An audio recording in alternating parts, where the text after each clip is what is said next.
And now on Speak on Stage, we've got an incredible guest. If you're interested in launching a book and you're wondering, where do I start? Where do I go? How do I do it? Will it be famous? Will it be a bestseller? Everyone else is a genius and I don't think I am. Then prepare to reinvent every single thought you have. Our next guest is a best-selling author. And why does she do it so well? Because she's reinvented the entire genre. She had a book that came out that was just about to become a movie called Party Girl. Things didn't happen the way that she wanted them to, but in fact, what did happen was she said, I am not going to do this again. There's a better way of doing it, and she's going to share that with us next. I hope you're excited. I know I am. Next on Speak on Stage, I'd like to introduce to you the amazing Anna David. Welcome to Speak on Stage with davecrane, the podcast where we unpack the art and science of public speaking to help you command the stage with confidence and authority. I'm your host, davecrane, and as a seasoned speaker, coach, and entertainer, I've had the privilege of helping thousands of individuals like you to unlock their true potential on stage all around the world. Each week, we'll bring you candid conversations with industry experts, successful speakers, and thought leaders, delving into proven strategies, practical tips, and personal anecdotes to empower you to become a captivating communicator. So whether you're a seasoned pro looking to refine your skills, or a beginner taking your first steps onto the stage, this podcast is your go-to resource for mastering the craft of public speaking. So grab your notepad, open your mind, and get ready to amplify your impact as we embark on this journey together. Welcome to Speak on Stage with davecrane. Together, let's jump and grow wings on the way down. Oh, that was brilliant. I just feel like I just saw a preview for my life. Thank you. Well, there you go. Anna, it's a pleasure having you on the show. And first time I saw you, and I don't even know how, I wasn't stalking. I think I was writing my book and coming to the end of it, the Thought Leaders Playbook, and I saw a video that you might have posted, but it was on YouTube, where you basically threw out everything that every book midwife was telling people about launching a book, and every publishing house is telling you. And I've got lots of friends who are best-selling Amazon #1 thing, and I'm looking at them going, but your book's rubbish. I won't tell you that, but I haven't read it. I looked at it and I thought, I'm not into who's this audience? And it was fascinating to hear you say, don't worry about being a best-selling author. Don't worry about going with a publisher. You can do it yourself. It's not about your book. It's about opening up an income stream and a way of marketing yourself. So you've got a sales funnel, you've got a course, you've got speaking, and you've got loads of other ways of launching yourself. That book will be the beginning of opening doors. And I went, That's what I want to do. That's who I want to talk to. And so here you are. Thank you for joining us. I love it. I think you saw the Film Courage video. I went on this YouTube show, and then they chop it up into different videos, and so to me, what I was saying is what I've been saying all along for decades, but because that channel is so big, so many people saw it, and that's what you want, is people who don't already know what I'm preaching to hear this message and to say, okay, everything you've been told is wrong. And you can trust me because I bought it hook, line, and sinker for 10 years. And it wasn't, I wish I could say I was such a quick study that I learned after Party Girl. No, I'm not going to do it this way. I did 5 more books with HarperCollins. I am the slowest learner ever. And in that time, it was 2007 to 2012. I watched the publishing industry basically self-destruct. But one could say more optimistically, we saw it evolve. And so I was able to take everything I learned through really the heartbreak of traditional publishing and incorporate it into what I know about being an entrepreneur and show people how to publish books and not break your own heart, not demoralize yourself begging for book sales that aren't going to happen. And so, that's my overall spiel. Fantastic. You said it better than me, but I wasn't far off. Here's what I want to do. First of all, let's establish your story because I think it's really important for two reasons. One of which is when we work out who you are and how you relate to us, then we're able to place ourselves in that story. But also, it establishes that when you start talking about everything, it humanizes who you are. And I think that's really important. Most people don't think about their origin story. They don't think about who they are and how they got there. They just want to go, look, I'm a Kardashian. And that's exactly what they shouldn't be doing because Yeah. there's no interest in seeing somebody who was a millionaire became a billionaire, but there's a massive interest in somebody who started off with zero and became a Yeah. millionaire. What decisions did they make? How did they go through it? So get us up to speed. Who is the Anna David in front of us right now? No pressure. I feel none. But what I love about what you said is that is how I approach books, and that's how I approach sharing your story. Is you need to know your who, your what, and your why. So I'm a very, you could call it crass, you could call it practical. I say do not do a book if you just want to help people. If it's just on your bucket list, those are great things. But if it's not going to benefit you by helping you get clients, go volunteer, go jump out of an airplane, do something else that's on your bucket list or that can help people. These are not mutually exclusive. Have it help you, put the oxygen mask on first, have it help other people, and have it be a bucket list thing. Now I totally forget what my point is. Oh, but my point is you need to know who your book is for. I wrote 6 books. I had no idea. My publisher never said, who is this for? I naively thought, well, it's for everyone. I mean, it's like, and it's that marketing idea. When it's for everyone, it's for no one. If you don't know who your book is for, you have no business writing it. And you need to know then what is it you're breaking down. And I'm not talking about, obviously, I'm not talking about novels and I'm not talking about memoirs either. I'm really talking about how-to business books. What is it you're breaking it down? And then if you're the author, or in my case, like the client, what is it you sell? And why is what you do important to you? Why does it matter? And a great example of this is, because some people may say, well, it's like, I don't know, there's nothing deep about it.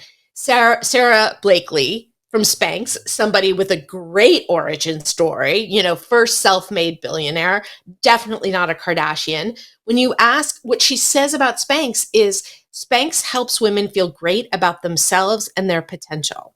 She doesn't say Spanx helps women look thin. Spanx helps women get their bodies back after babies. It is helps women feel great about themselves and their potential. So no matter what it is you do, there is something deeper. And you need to know all of those things before doing a book. Okay, it didn't answer your question at all. So I am, let's see, I'm a 53-year-old first-time mom. My boyfriend and I have a 9-month-old baby who was born via surrogate. My life is a testament to impossible dreams coming true like that. And, and I come from a very mentally ill, very troubled family and spent most of my life believing them that I was crazy because that was really what the narrative was. I struggled with addiction. I got sober in 2000, so it's been over 23 years. And, and all I wanted was to be a writer. That's all. I majored in creative writing. I worked at magazines back when those existed. And then my dreams came true. I got the biggest book deal with the biggest publisher, tons of media attention, bidding war over the film rights. Dreams came true. Well, first thing that happened is I remember when I wanted the book to sell, I remember saying to God, if this happens, I'll be happy for the rest of my life. I promise, I promise, I promise. And then for about 2 weeks, it worked. And I was just like, this is it. And then I'm like, wait a minute, what? That didn't do it? And it was that horrible. Can I rewind a little bit? This is part of what we're talking about.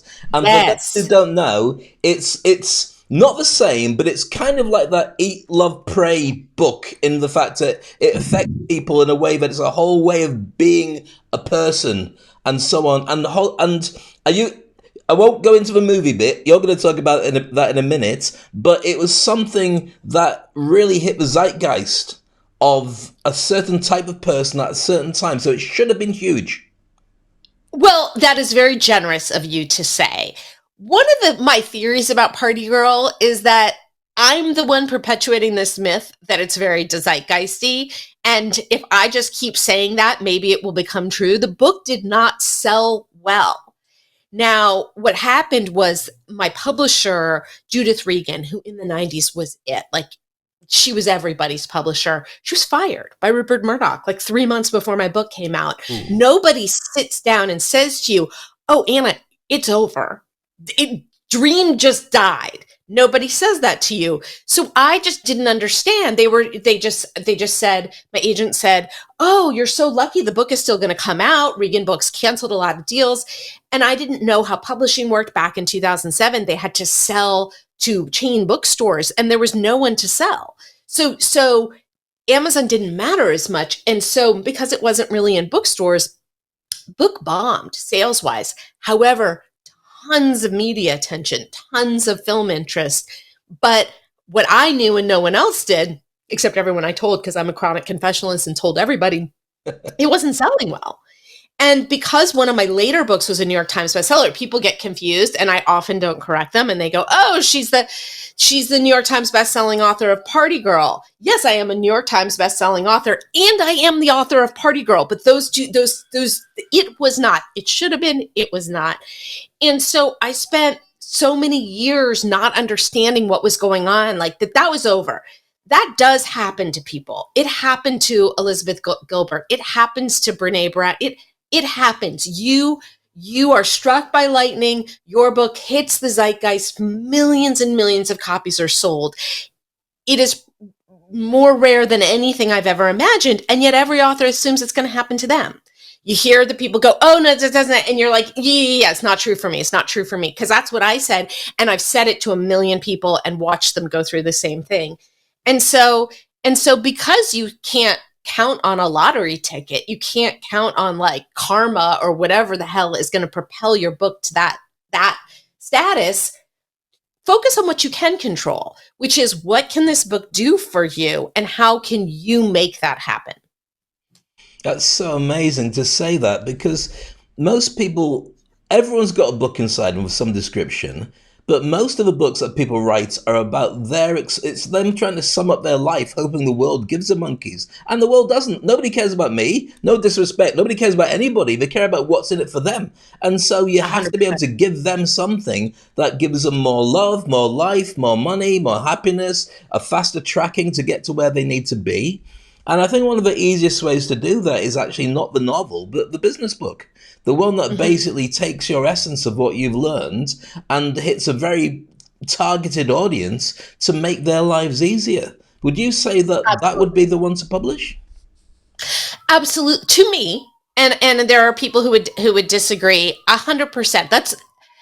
Look, when my kid was born, I started writing a book on motherhood. Within a month, I had 40,000 words.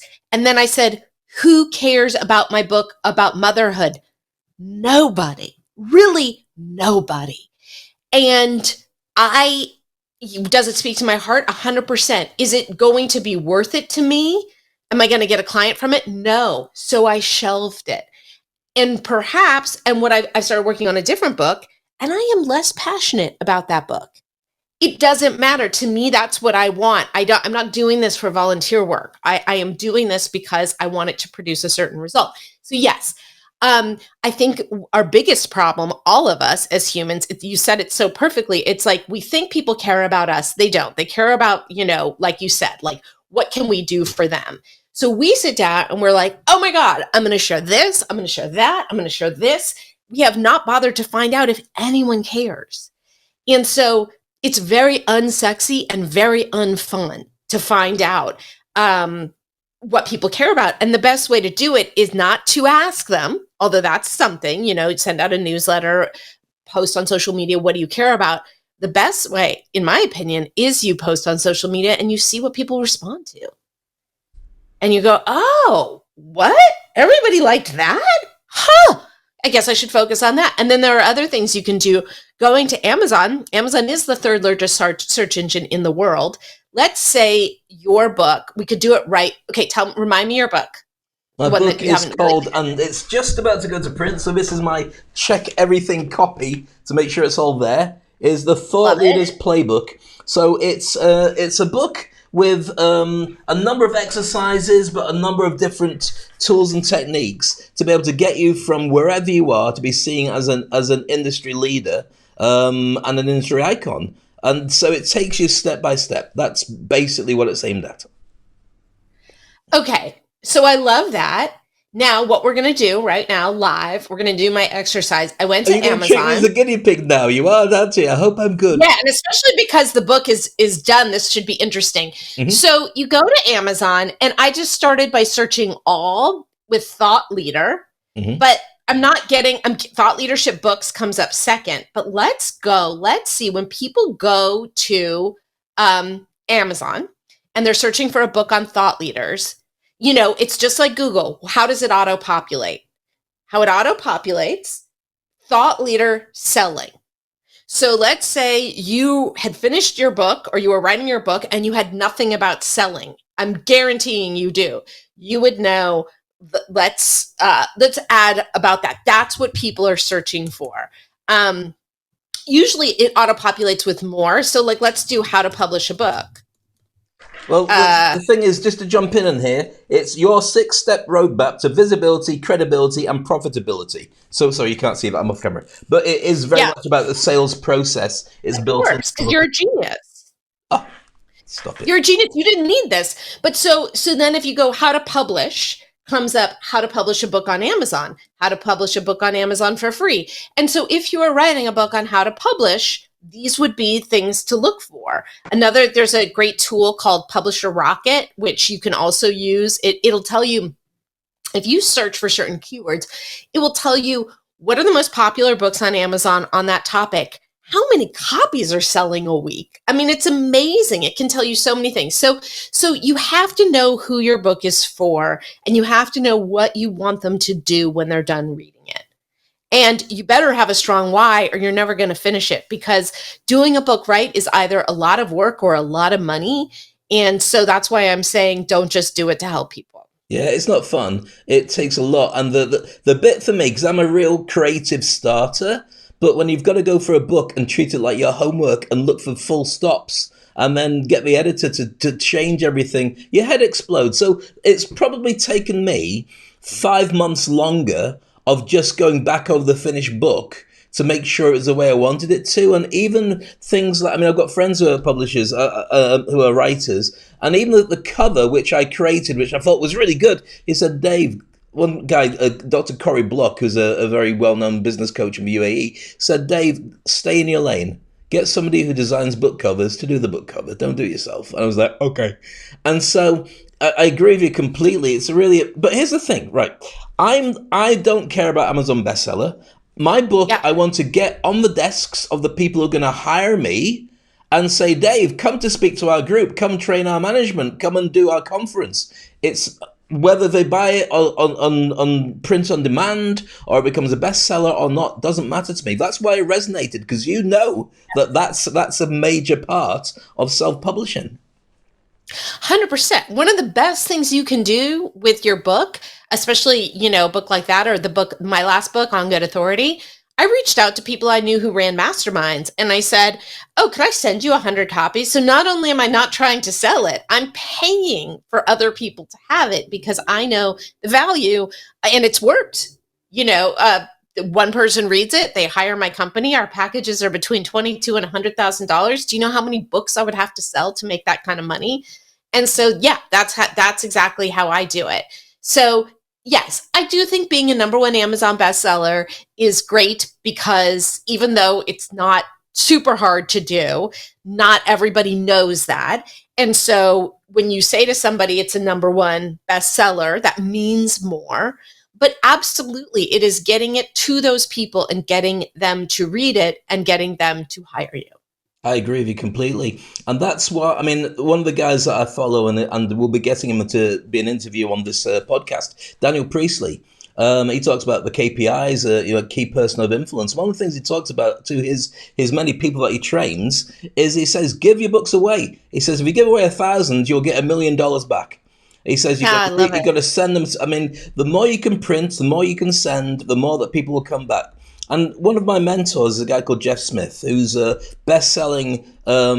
He's got 7 number 1 best-selling books in the automobile industry on all the. It's called the KPI guy. Everything you need to know about KPIs, key performance indicators, and he says to me, first of all, he made me upset, and I don't mind sharing this with you. He turned around to me and said, right, what's your book about? Because I wrote one called Speak on Stage. I said, it's for all the CEOs who are terrible speakers.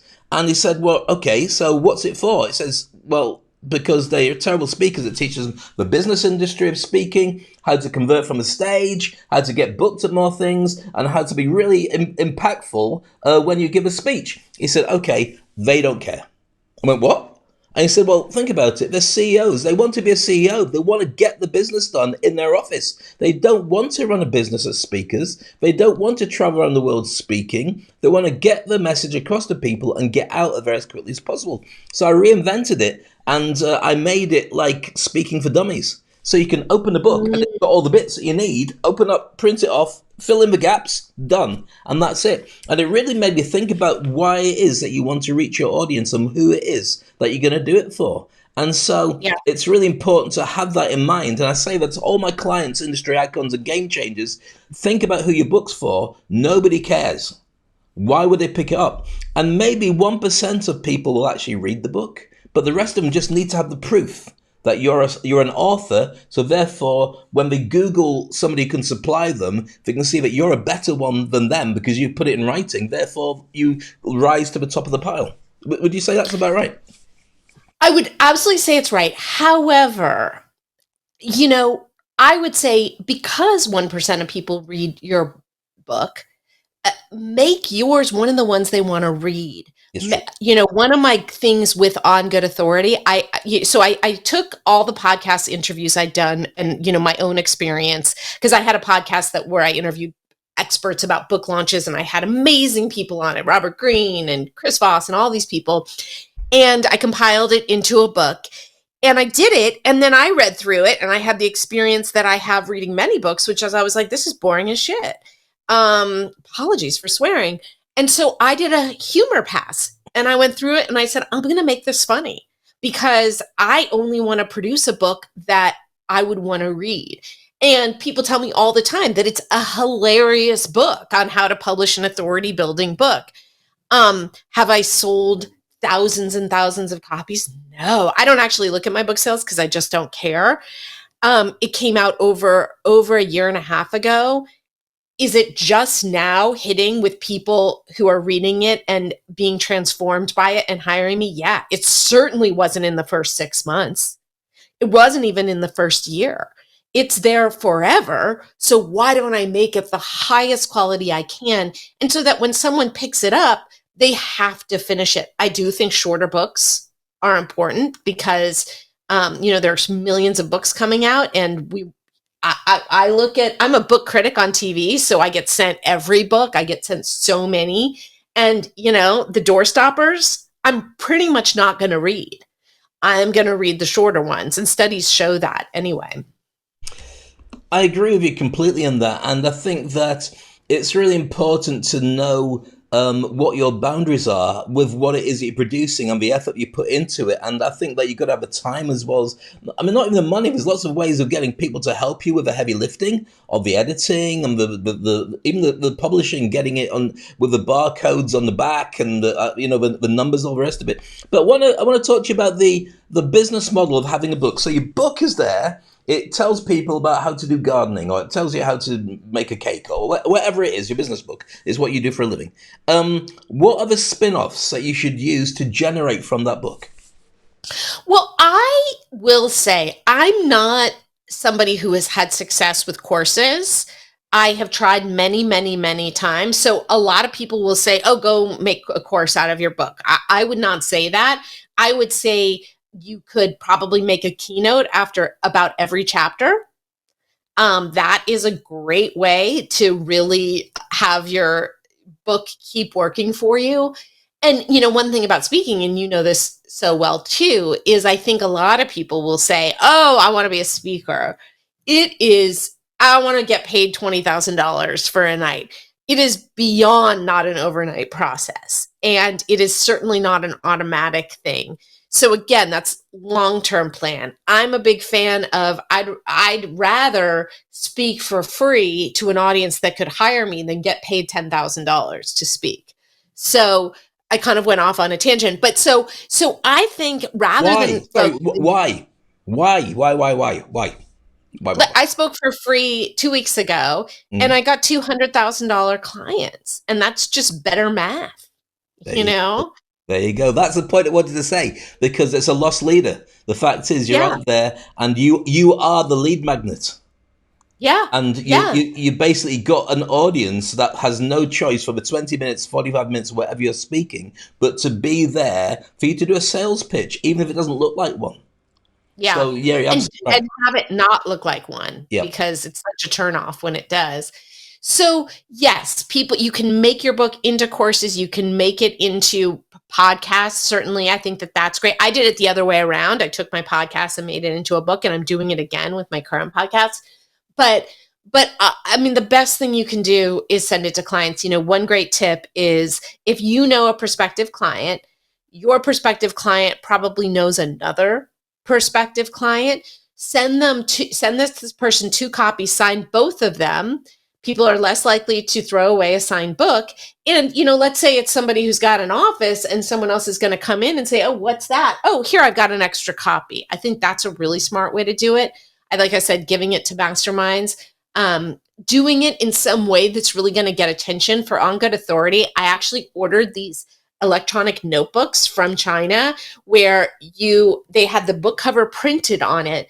And then if you opened it up, I made a video that said, hey, thanks, Dave, here's my book. I hope you love it, blah, blah, blah. So it just really made an impact. So something that's going to be, yeah, there are these shock and awe boxes. People are, they'll get all this swag made for their book, and that's really cool. I mean, get people excited. Know there's a lot of competition for people's attention spans. How difficult is it to get your book to be profitable? Not looking at the actual book itself. Well, mind you, I suppose selling it on Amazon may make some money, but you shouldn't be basing it on that. I know lots of people have never made any money, but they're really well known and they get lots Yeah, of spin-offs. What realistically should people be looking at from their book on a return on investment? it 100% depends on what you charge, what your services, what your products or services are. I know people who've made zero, and I know people that have made $10 million. So it really, really does depend. I think you have to have a plan. I had a guy named Mike Koenigs on my podcast, and he talked about making one book into an $8 million product. I know Where Mike. from the book, I've worked with oh, Mike. you do. It's amazing, amazing. I mean, nobody's better at selling than Mike Koenig. So yeah. So, he talked about the book led to a webinar that led to a live event that led to let's create courses for you. So it really depends on how methodical you are. And because my philosophy with my business is we won't take money from somebody we don't think can earn back 10 to 100 times what they pay us. If somebody comes to us and says, happens all the time, I've got a course, it's $100. And so I want to do my book and I want to lead people to buy the course. Or I've never spoken before, but I want the book to lead to speaking. Is we will not take them as clients because it's a terrible, terrible idea. Our ideal client is someone who's like, well, I got a service, I'm a consultant, I charge, $10,000, then that's really going to pay off. Absolutely. It's really important to see that return on investment because there is a lag time, as you say. I mean, in the movie industry, it'd be called having a sleeper movie. I was reading an article the other day about the amount of movies that became cult hits, but lost a fortune for everybody involved. But later on, people go, oh, that's my favorite movie. The Shawshank Redemption. As an example, The Shawshank Redemption was a box office dud. But how many I didn't people know rate that. it on their best movies of all time? So many movies like that, and books are the same. But I think that there's more books being. I mean, it's like speakers. Everybody who's ever held a camera now is claiming to be a speaker. In Dubai alone, there's about 10,000 apparent speakers. So it's really hard to position yourself unless you've got the proof.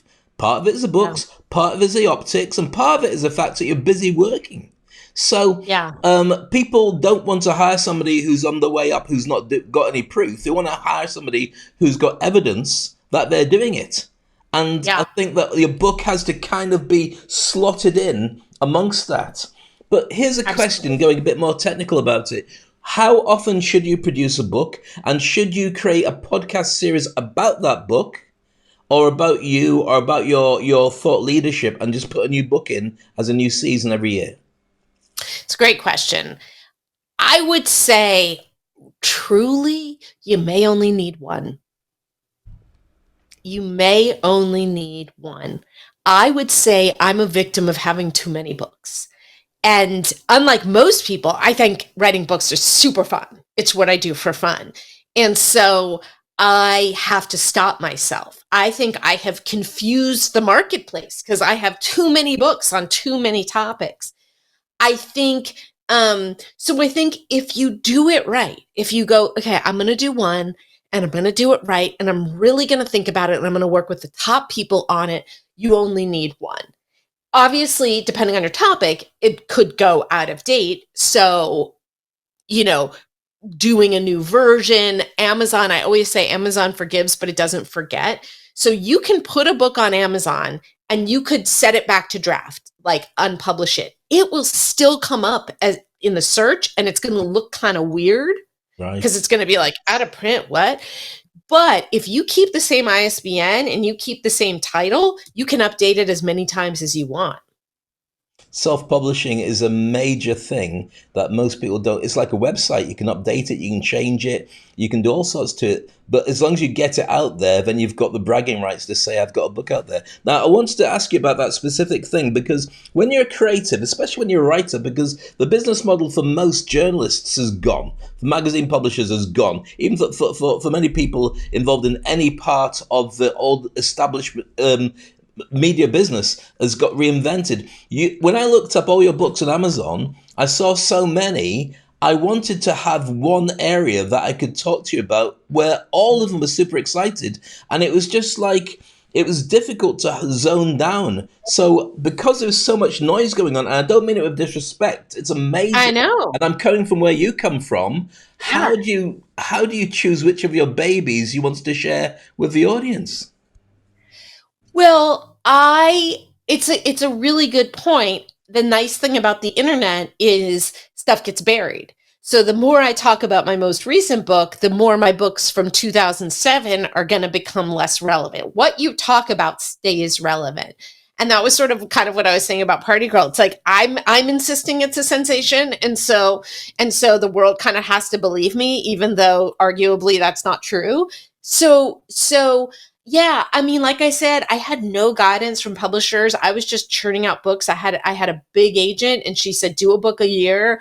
There was no thought behind each book. And so, I've got books that I would never recommend that I published a long time ago with the top publisher in the world doing it. And yeah, I mean, I'm also somebody, I get bored. I want to focus on new things. And so the best way to get attention for something you care about is to do a book about it and then kind of bring the attention there.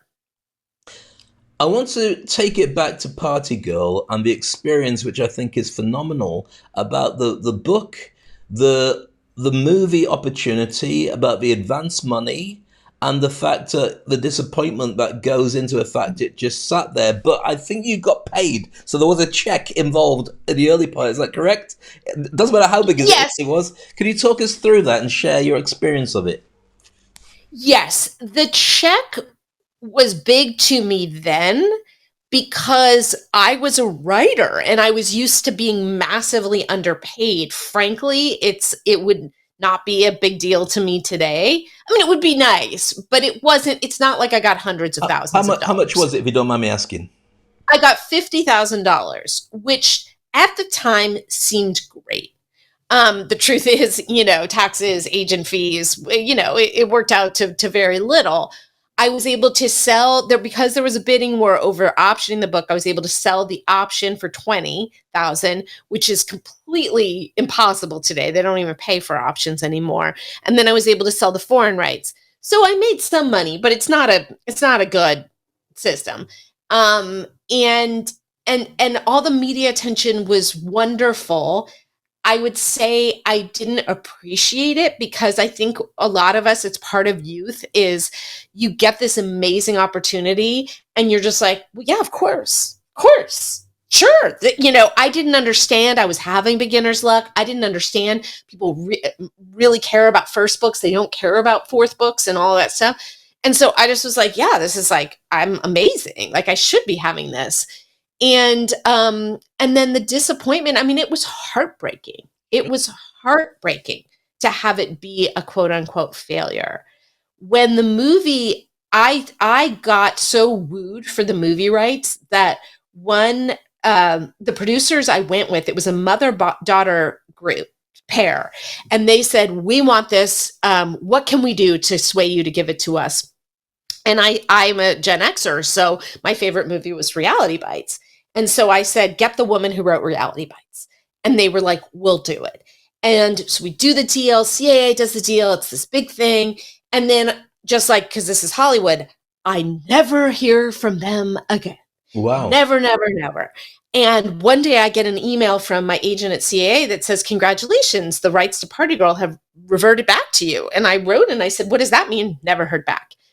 So that means like you're done in Hollywood speak. And so years pass and there's interest and different people do different things. And one day I just write this article about that experience. And the woman who wrote Reality Bites, named Helen Childress, saw the article, writes me and says, did you never see the script I wrote of your book? And I said, no, I thought they were lying. Like I never heard from them again. And she sent it to me. So I'm reading my favorite screenwriter's version of my book, which is based on my life, like 10 years after. Wow. Unfortunately, the script wasn't great. And so Sony had it and it went into, turnaround. So, which again means never going to happen. And so, yeah, it's been optioned over and over again. I do believe it's going to happen now, but I will be honest, like it was supposed to be shooting this year. And Hollywood, it's like, I'm sure you know this. It's like you got to catch the wave on the way up. Now I'm like, it's shelved for how long? So I've lost a little bit of enthusiasm. Hey. We had a director. She got pregnant. Again, it's at CAA, so this was all very big. And I don't know, like right now, I'm in a phase where I'm not hearing back from the producers, and I'm like, this again. It's a tough one. Here's the thing, and I think that it makes a big difference. When you've just had a beautiful bouncing baby boy, and so what that also does, having a kid, is it means that your priorities are no longer about me. It's about them. And so all the things that you grew up wanting to be recognized by people saying, oh, you're genius, I love it, and all, I couldn't give a monkey's who says yes or no. I look in my kids' eyes, I look at the conversations I'm having with my wife, I talk to my mom, I look at my dogs, my close friends. That's where I see the credibility. I see it in that. That's my world. That's the thing that matters to me. I love my work, and I'm very blessed by doing what I do, but it's a completely different shift.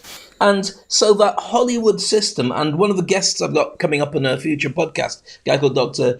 Abe Kuris, who's he runs an agency for Hollywood. So he has all the access to all the big stars, all the producers, all the big hitters. And we talked at length about the way that Hollywood's changing and how difficult it is, to the point where you're better off not if you can't be bothered, because there's a whole world out there that doesn't watch movies anymore. The cinemas are dying. He was saying that the future of cinema is having double bills and making it cheaper to eat when you're there, and making it more of an experience, because the old way of a big movie that you go along, tentpole movies, has disappeared. You get more fun out of Netflix and a whole series of a season of really good stuff with top actors than you get from one movie that comes out every 2.5 years. So I'm going to throw a question at you based on the challenges of being a speaker, which is, being a writer, but also that moves into speaking. AI is hijacking the whole game, but making it a lot easier to get books out there. What's your thoughts? Because I've read your stuff and you're funny, you're amazing. You can tell your personality comes through, but you can train a bot no disrespect intended, to know your Mm. style and produce more Anna David books. What's your thoughts on that?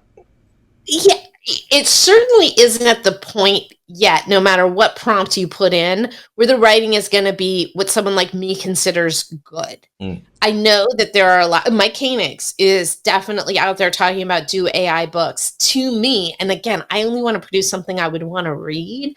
Um, Maybe someday it will get to the point where it actually can mimic you in a way that makes it feel fresh, but it's certainly not there yet. Believe me, I would do it. I could produce so much more.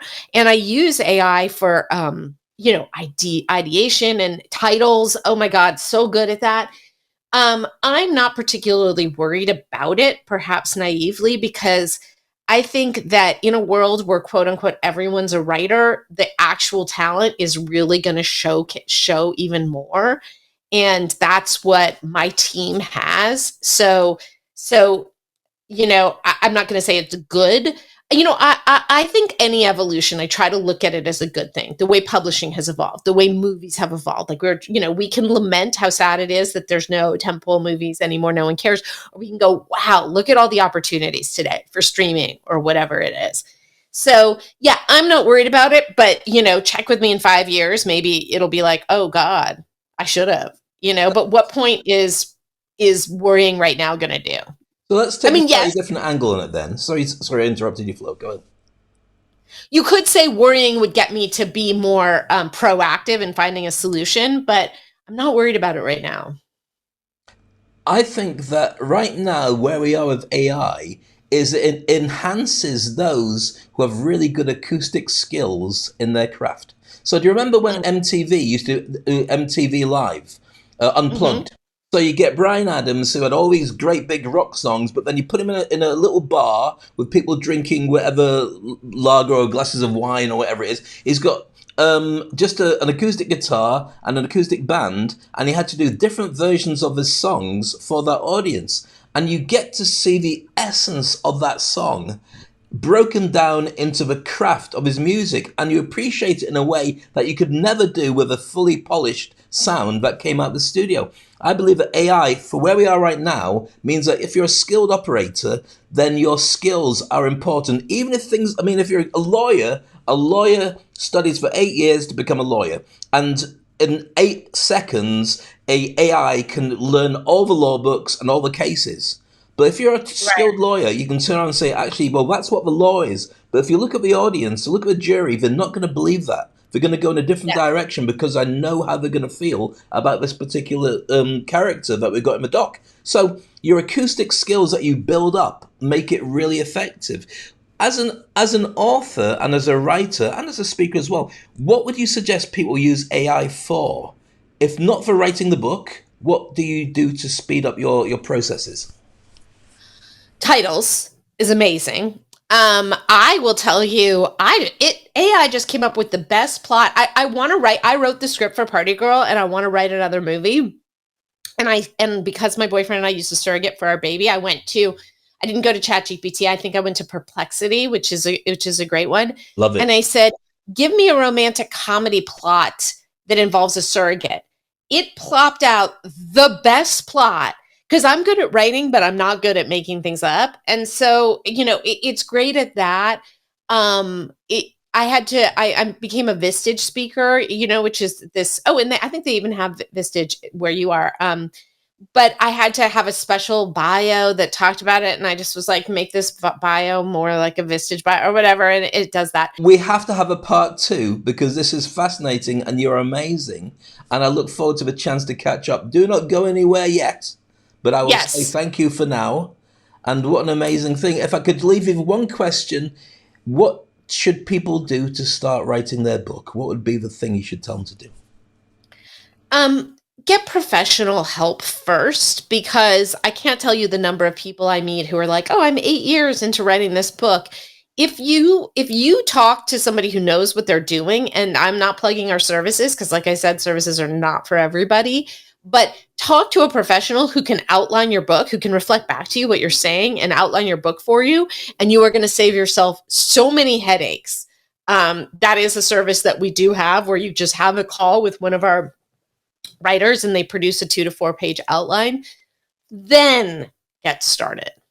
Amazing. And there'll be lots of people who want to connect with you. I'll make sure that all your connection details and your team are in the book, the details of this actual interview, so they can then chase you up and have as much joy as I've had chatting with you. It's been a pleasure having you on this show. I look forward to part 2 of finding out what people do next after they've started their book.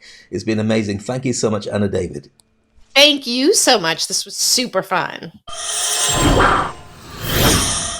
And there you go, the amazing Anna David. There will be a part 2 to this conversation as we talk about how to get your book and launch your speaking career. If you're fascinated by the things we're covering there, check out who Anna David is, but also make sure that you keep watching these podcasts. I've got some incredible stars talking about Hollywood, talking about how to write your books, how to launch your business, and how to leverage a whole thing to position yourself as a game changer and thought leader. Plus, you also need to make sure that you are first in line to get a copy of my own book. It's called The Thought Leaders Playbook. And some of the biggest hitters in the industry have already said it's a wow.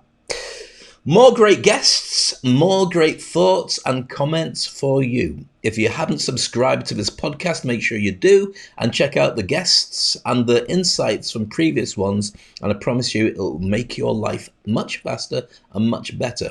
I challenge you to jump and grow wings on the way down, but I don't leave you to it. I make sure that I lead the way and show you how to join with me on this incredible journey. I'm loving it. I hope you love it too. Life is too short to hang around waiting, so why not go out and seize it and grab it and make it happen? And that's what we do with this podcast. Look forward to talking to you again soon on Speak on Stage. Welcome to Speak on Stage with Dave Crane, the podcast where we unpack the art and science of public speaking to help you command the stage with confidence and authority.